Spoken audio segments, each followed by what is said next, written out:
Está no ar mais uma edição do programa Caderno Digital.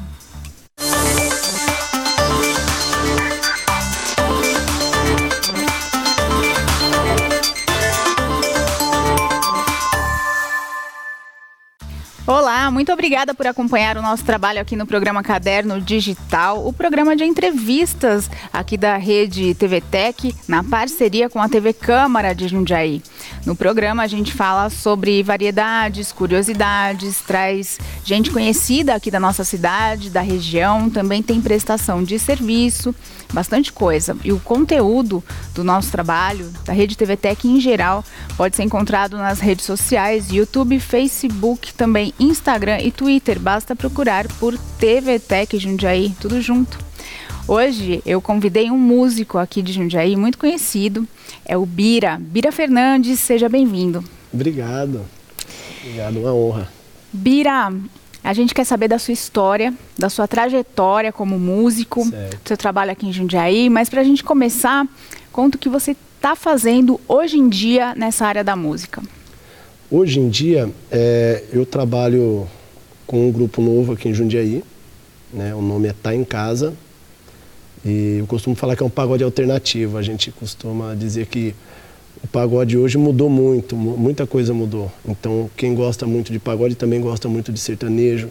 Então, a gente procura misturar um pouco, Titãs, Skank, tudo junto com a batida do pagode. Em ritmo de pagode mesmo. Em ritmo de pagode, é isso que a gente faz. É legal que fica diferente, né? A ideia nossa é essa mesmo, causar essa diferença, trazer esse público também para o pagode, para sambar ao som de outros gêneros. O grupo Tá em Casa, então Tá em Casa. É formado por quantos integrantes? 4 integrantes, comigo, né? Eu, Bira, Celcinho, Vitor e Wesley. E aí vocês se apresentam fins de semana, vocês se apresentam só em Jundiaí, como é a agenda? Isso, então, a nossa proposta é bem diferente mesmo, né? A gente tem a ideia de não tocar de madrugada, então é o principal objetivo, a gente não toca nas madrugadas, a gente toca sábado ou domingo à tarde. E a gente procura não tocar mais que 2 ou 3 vezes no mês.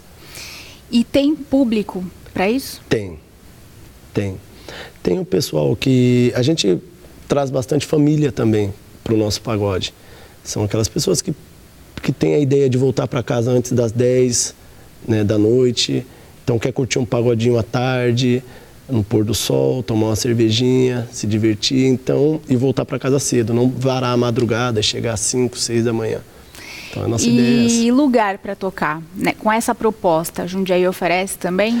Então, a gente garimpou e conseguimos os espaços, né?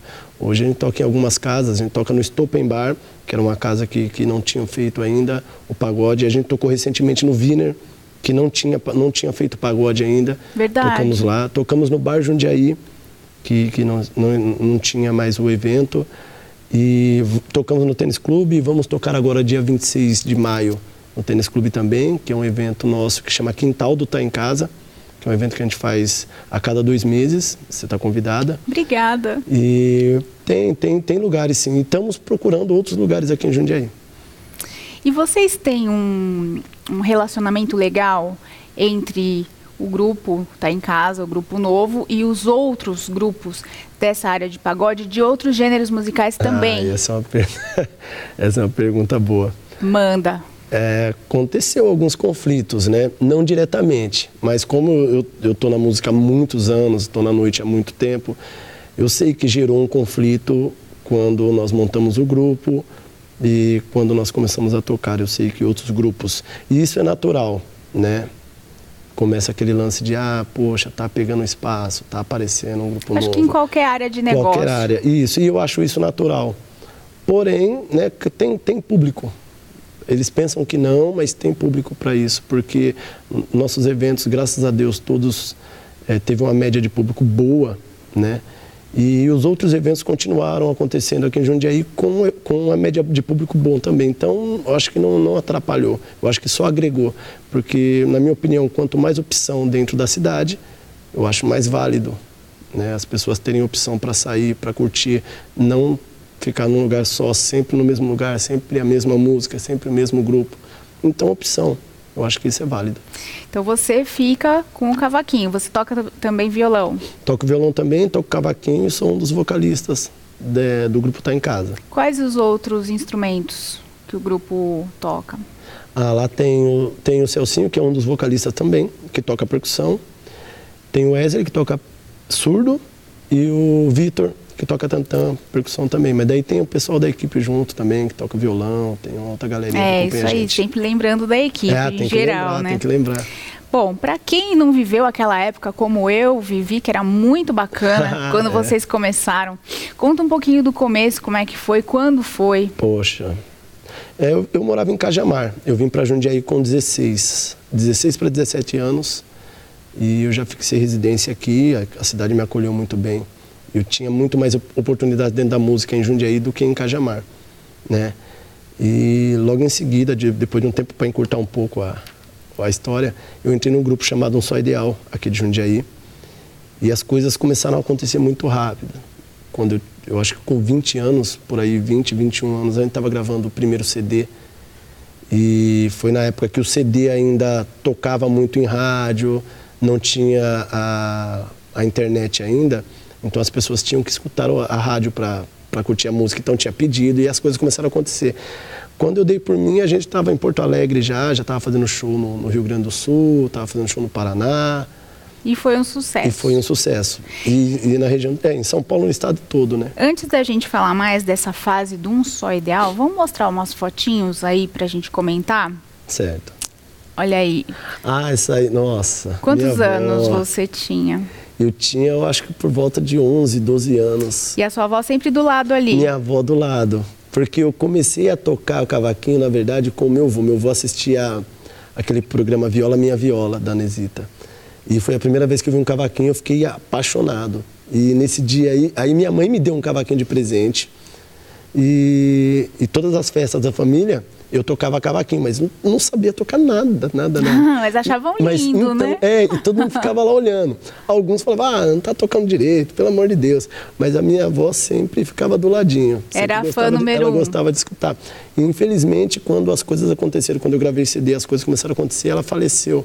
Então ela não chegou a acompanhar as coisas, né?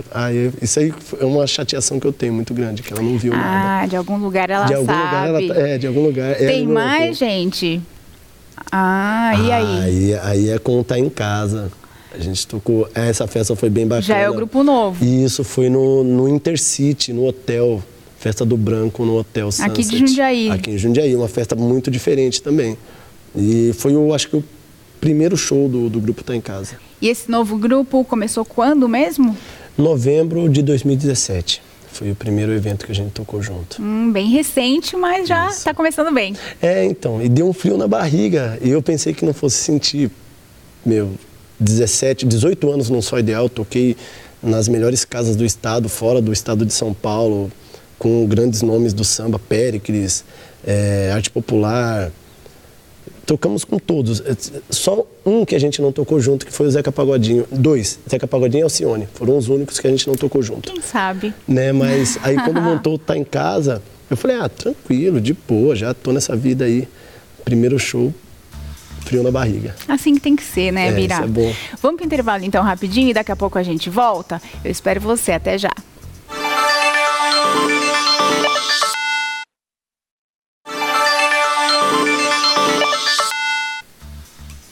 Estamos de volta com o programa Caderno Digital. Hoje o meu entrevistado é o Bira Fernandes, músico conhecido aqui de Jundiaí. E olha, eu vou falar para vocês, eu já vi ele tocando com o grupo Um Só Ideal, naquela época dos velhos tempos, quando começou o sucesso, e é muito bacana mesmo. Infelizmente hoje não tem como a gente mostrar, né? Você trouxe um instrumento mais para fazer um cenário, uma decoração. Isso, uma decoração, porque eu me sinto mais à vontade segurando ele. Tá acostumado. Muito tempo junto, né? Bira, você era tão novinho, você tinha quantos anos quando tava aquele sucesso estrondoso, assim, na noite de Jundiaí? Eu tinha por volta de 18, 19 anos. Hoje você tá com quantos anos? Eu tô com 36 anos de idade. E você mudou bastante, não só fisicamente, mas o seu jeito. Você era meio tímido, não era? Muito tímido, muito tímido. Eu falava, eu morria de vergonha de tudo, de tudo. Eu subia no palco, mas você vê como que era ao contrário. Eu subia no palco pensando assim, tomara que não tenha ninguém nesse lugar. Verdade, eu pensava assim, se estiver cheio, o que eu vou fazer? A mão suava, começava a tremer, errava os acordes. Era assim. Mas depois eu fui me acostumando com o tempo. Era difícil um sorriso desse menino? Difícil. Gente eu me escondia, do céu. Eu morria de medo. Fotos, nossa senhora. Imagina estar no estúdio com várias câmeras apontadas para você. Para você ver como que as coisas mudam. Né? Eu morria de vergonha de tudo. Mas o tempo foi mostrando, né? E depois eu aprendi que, porque eu estava seguindo, eu precisava desenvolver, eu precisava me soltar mais. Aí eu fui aprendendo com o tempo, mas era difícil. E também tinha um contato com as pessoas que estavam curtindo o trabalho de vocês, né? Muita gente chegava, queria saber de CD, de DVD, conversar. As pessoas iam atrás. E é aquele negócio, né? Não tinha as redes sociais, então o contato era cara a cara, né? Então as pessoas chegavam no show, entravam no camarim e queriam conversar. E eu ficava meio assim, meio assustado. Os meninos já tinham mais uma experiência. Vocês eram em quantos? Éramos em 5. E assim, todo mundo bem novinho, todo mundo começando. Os meninos, quando eu entrei no grupo, eles já tinham, o grupo já existia, né? Eles me convidaram depois.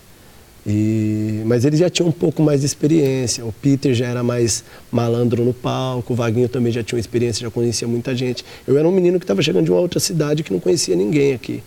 Nem os próprios integrantes do grupo eu não conhecia direito. Então eu demorei um pouco para me soltar. É bom lembrar, queria mandar um super beijo pro Vaguinho. O Vaguinho. Que é muito gente boa, tava lá na noite, sempre sorridente, fazendo aquelas relações públicas ali do grupo, ele né? É o responsável, eu costumo dizer que o Vaguinho é o responsável por tudo que aconteceu na minha vida. Porque foi ele que me pegou lá em Cajamar, que me colocou aqui. E eu falei, eu vou fazer o quê?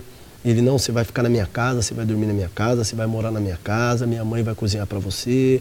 A tia Lúcia, a mãe do Vaguinho, uma excelente pessoa, a irmã dele também.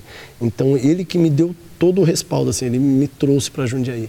E tudo em nome da música? Tudo em nome da música. Porque o que você queria era tocar. Eu queria era tocar. Fazer música. O negócio era tocar. Por isso que eu falo, esses dias eu estava conversando numa emissora de rádio no interior e o cara perguntou para mim se eu tinha algum tipo de frustração por conta de um só ideal, não ter dado certo. Eu falei, não, cara, eu não tenho, e outra, deu muito certo. Enquanto durou. Isso, deu muito certo, porque os meus sonhos, eles eram pequenos. A gente mostrou a foto aí, eu com a minha avó, com aquele cavaquinho, eu não tinha noção que eu estaria aqui hoje, entendeu? Então, eram sonhos pequenos. Ali eu só tinha o sonho de aprender a tocar cavaquinho.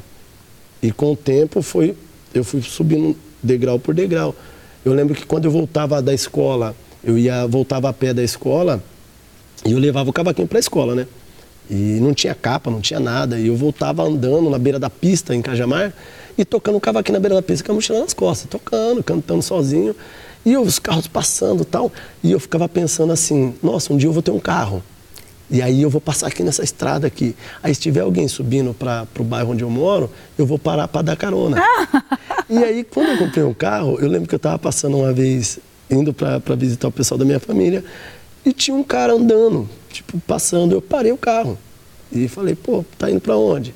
E o bairro que eu morava lá chama Maria Luísa. Tô indo para Maria Luísa, eu nem conhecia o rapaz. Eu falei, entra aí. Ele, beleza, difícil alguém dar carona, né? Eu falei, eu sei como que é isso aí. Então, é sentir na pele. É sentir na pele. Então, meus sonhos eram pequenos. Quando eu gravei um CD, eu falei, tô realizado. Quando eu comecei a fazer shows com o grupo e os shows lotados, eu falei, nossa, tô mais que realizado. Aí, quando uma música que eu escrevi como compositor tocou nas rádios, tocou na 105, tocou nas rádios no estado de São Paulo, até fora do estado de São Paulo, eu já falei, pra mim já deu. Já conquistei. Aí veio o DVD. Aí veio a gravação do DVD Melhores do Ano, que é um evento que acontece em São Paulo, que eles reúnem todos os artistas do meio do samba no mesmo dia. Então eles entregam lá um troféu para Revelação, para melhor grupo, melhor cantor e etc. Então eu cheguei lá nesse evento, eu já cheguei tremendo, porque eu acompanhava quando eu era pequeno esse evento. Eu cheguei lá, eles têm um camarim que é tipo um camarim comunitário, que fica todo mundo. E tem os camarins especiais. Então tava lá Exalta Samba, tava o Zeca, tava o Alexandre Pires. Aí quando eu entrei nesse camarim comunitário, que eu comecei a ver esse pessoal, eu entrei em choque, eu ficava olhando, assim, os meninos do Só Ideal, quando assistirem, eles vão falar. Eu fiquei olhando, falei, caramba, o que eu estou fazendo aqui? Quando eu vi o Alexandre Pires subindo no palco, eu falei, caramba, estou no mesmo palco que o cara, meu. Que você sempre acompanhou e admirou. Acompanhei. Minha mãe, eu cresci escutando Alessi Brandão, porque minha mãe ama Alessi Brandão. E aí o rapaz falou, Alessi Brandão chegou. E era que eu queria conhecer. Eu falei, não, quero conhecer essa mulher, quero conhecer essa mulher. Aí o rapaz falou, não, vamos subir no camarim dela. Eu subi no camarim dela, foi, eu acho que a primeira vez que eu chorei vendo um artista, assim. Quando eu vi Alessi Brandão, eu comecei a chorar. E ela ficava segurando minha mão, menino, fala. E eu chorava. E eu só falava, minha mãe. E chorava, mas o que tem sua mãe? Chegou até que ela perguntou ainda, mas sua mãe faleceu? Eu falei, não, minha mãe não faleceu. A minha mãe não faleceu. Você não conseguia se explicar? Eu não conseguia me explicar. E eu fiquei desesperada. Ela falou, senta. Aí ela pegou a água. O que acontece? Me explica, menino. Ela me chama de menino. Menino, me explica. Eu falei, hoje eu vou cantar aqui, eu vou tocar, eu vou gravar também o DVD Melhores do Ano como Grupo Revelação do Estado de São Paulo e eu estou muito feliz porque você está também e minha mãe era muito fã, muito sua fã e eu cresci escutando suas músicas e quando eu comecei a tocar cavaquinho, minha mãe falava, toca Alessi Brandão, aprende Alessi Brandão. E eu comecei a aprender as músicas Aí dela. ela entendeu que aquilo era emoção. Daí ela mandou o CD, autografou para minha mãe, fotos e outras coisas, e camiseta e mandou tudo para eu entregar para minha mãe de presente. Nossa, que legal. Esse dia eu voltei muito feliz para casa também. Muito gostoso, né? Encontrar, demais. Conhecer as pessoas e estar entre eles. Tá entre eles, né? Eu tenho uns trechinhos de vídeo de show seu pra gente dar uma olhadinha. Vamos ver?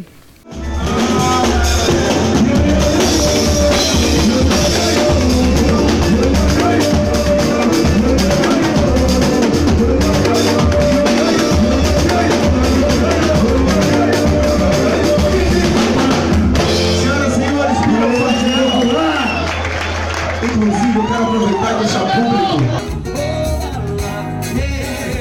Faltou luz, mas era dia. O sol invadiu a sala. Fez a TV, o espelho, refletiu o que a gente esquecia. Faltou luz, mas era dia. Faltou luz, mas era dia. O som das crianças brincando na rua, como se fosse um quintal. A cerveja gelada da esquina, como se espantasse o mal. Puxa pra curar essa zia, puxa pra curar essa zia.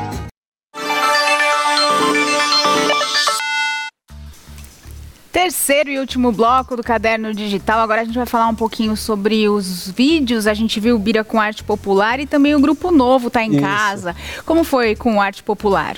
Então foi no momento de transição, né? Quando o Só Ideal chegou ao fim, o grupo acabou e eu decidi não tocar mais, não participar mais de nenhum tipo de evento assim do pagode, porque além de eu parar de tocar, eu parei de sair, eu fiquei em casa, né? Me dediquei a outras coisas e tal. E desde o começo eu sempre fui fã do arte popular e com o sucesso no Só Ideal eu acabei conhecendo eles e acabei me tornando amigo deles, né? E eu conversando com um deles nas redes sociais, ele falou, não, vem pra cá, tem um pagode, não fica em casa não, que não sei o quê. Eu fui pra esse pagode com eles. E eu falei, vou ficar aqui no meu cantinho. Chegou no final das contas, o que aconteceu? Subi pro palco, fui lá cantar e tocar com eles.